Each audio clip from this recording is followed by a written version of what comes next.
जरा जोरात टाळ्या वाजवा.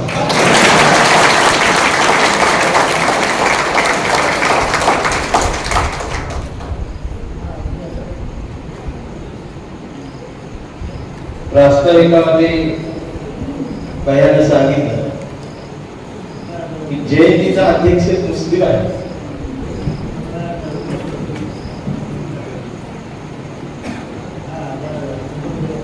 आणि इथं स्टेजवर बघितलं तर सगळ्या जाती धर्मातली लोक आहेत आणि फुले शाहू आंबेडकर हा खरा भारत आहे आणि हा महाराष्ट्र फुले शाहू आंबेडकरांचा आहे. त्यांचा राहणार आहे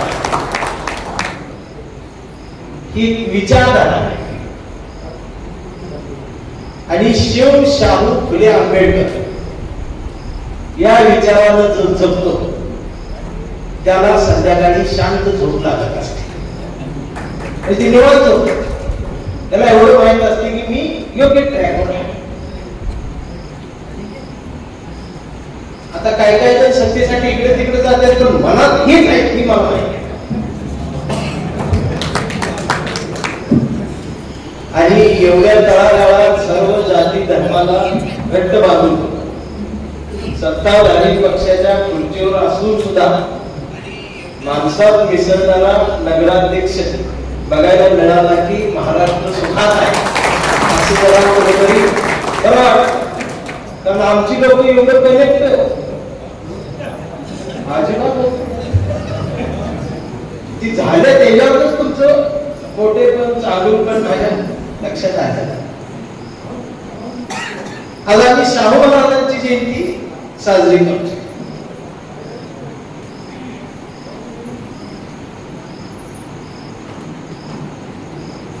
तारीख फिक्स माहिती आहे त्यामुळे तिथी ही असले काही इथं मार्केट आहे. नाहीतर आमच्या छत्रपती शिवाजी महाराजांसारखा अवघड करून ठेवल्या नाही. तरी शाहू महाराजांचं काम आजच्या तरुण पिढीपर्यंत गेले का हे एकदा आम्ही तपासून बघितलं नाही. आता समोरची गर्दी बघितली तर सगळी 4G वाली आहे. 3G 4G आणि काही काही 2G वाली पण नाही ते 5G वाले नाही. 5G वाले तिथं ऍक्टिव्ह आहे. ते हे भाषण पडले की तिथं कमेंट मारायला ते येणार.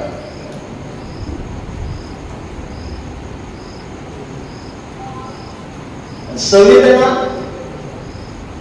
लोक पावत चालल्यामुळं काय फरक पडत चाललेला आहे. आमचं जातं गेले मिक्सर आलाय पण नुसतं जातं गेलेलं नाही तर जात्यासोबत पोळ्या पण गेलेल्या. आजीची मांडी गेलेली आहे. आईची ममता आहे पण ती मम्मीच्या रूपात आलेली आहे.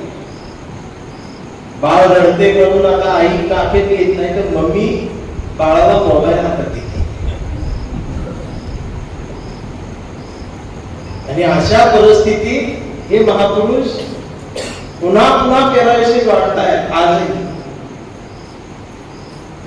हे फरक पडत चालत आणि त्यात खरं बोललं की मारते. लय मागते.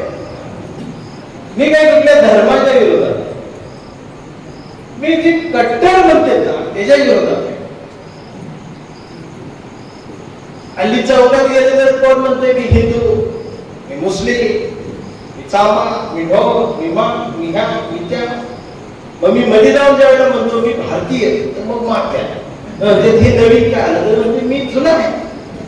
नवीन तुम्ही आहे पण ते अजून राहतात. असा रोज मार खाते. इथेही खाते. आता ते उद्या अपलोड झालं तिथेही अजून तुडवते. म्हणूनच मी काळा पडले. तरी आधी गरज ट्रोलिंग एक आले नवीन ट्रोल.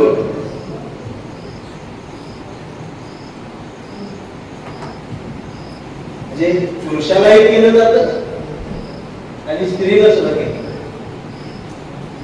ते सुद्धा डीपी वरती अकाउंटच्या छत्रपती शिवाजी महाराज असतात त्याच्या, आणि ते आई बहिणीवर शेअर देत असतो.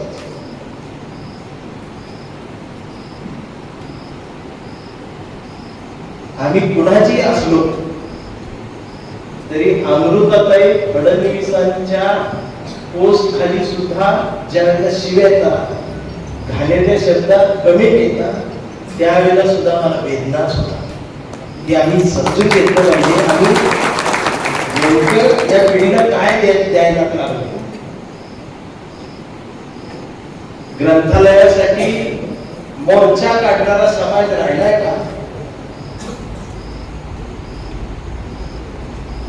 पुस्तकांसाठी भांडणं करणारा ग्रुप राहिलाय का? कधीतरी बातम्या आल्या का ग्रंथालयात चोरी, 5 पुस्तकं गायब?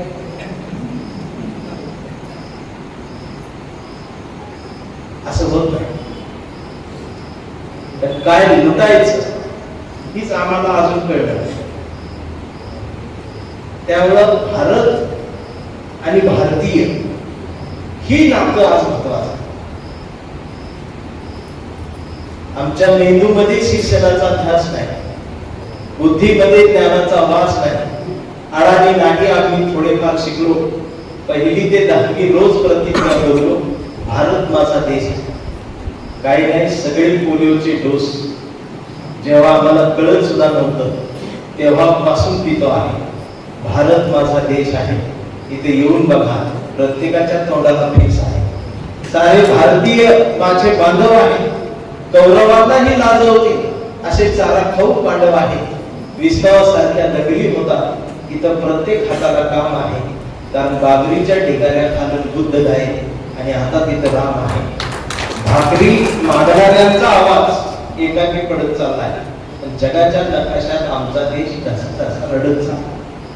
हा देश हसवायचा असेल तर इथला भारतीय जागा पाहिजे.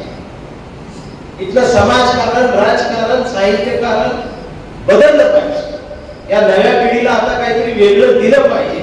इतिहासातली जुनी वैर काढून आणि त्याचा आधार घेऊन इथं पुन्हा जर डुकी भडकवली जात असतील तर आमचा संवाद होणार नाही. या नव्या पिढीचा एकमेकांशी संवाद होणार नाही आणि हा संवाद थांबला आहे आणि हा संवाद सुरू झाला पाहिजे.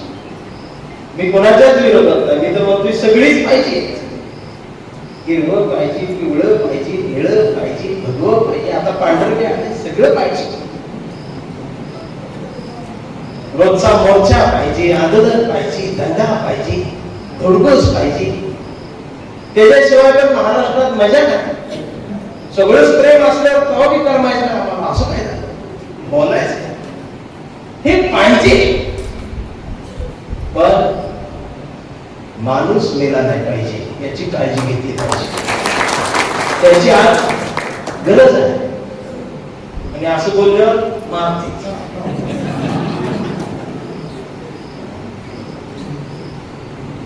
अगदी 5-6 वर्षापूर्वी सुद्धा त्या व्हॉट्सअपच्या ग्रुपला असा भगवा झेंडा आला. त्या भगव्या झेंड्यात लिहिलं होतं, शुभ शिव सकाळ. सकाळी 7ला सकाळ झाली. मी म्हटलं ही सकाळ कुठं आहे? म्हणजे आता शिवाजी महाराज येतात, उठा, आपली सकाळ झाली. तेवढ्यात आमच्याची बघितली. म्हटले भाऊ त्यांची झाली, आपली करायची. ते म्हणतात करा. मग निळा झेंडा, शुभ भेट सकाळ. 11 वाजता गडी उठतात ना करा.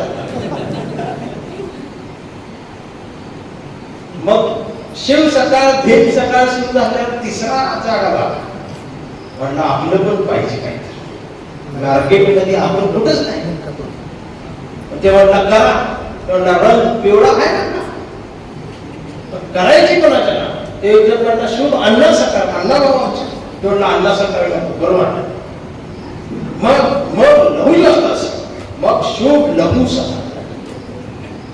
मी म्हटलं लहू कोण? ते म्हणलं आम्हाला माहित नाही, वर्ण आली आहे.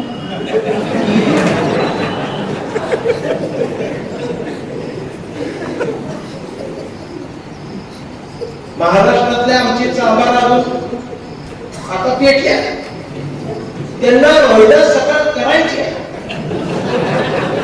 पण रनच फिक्स होत. हे आता फिक्स झालंय, दिवाळीत शिव रोहिदास सकाळ. आमचा धनगर बांधव डायरेक्ट शिव वाहिनी दुपार आमची. हे का घडायला लागलं? कारण महापुरुषांच्या पुतळ्यांजवळ मेंढरांची गर्दी वाढली,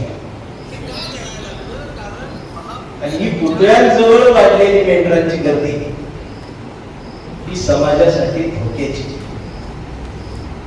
ही पुतळ्याजवळ वाढलेली मेंढरांची गर्दी ज्या दिवशी महापुरुषांच्या विचारांजवळ येईल, त्यावेळेला या देशात प्रत्येकाची सकाळ गुड मॉर्निंग ऑल इंडियन्स किंवा शुभ सकाळ भारतीय या नावानं आली पाहिजे. त्यासाठी आम्ही लिहिलं पाहिजे.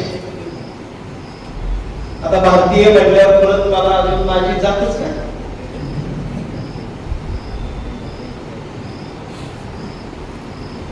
खरे जातीयवादी तर आम्हीच आहे.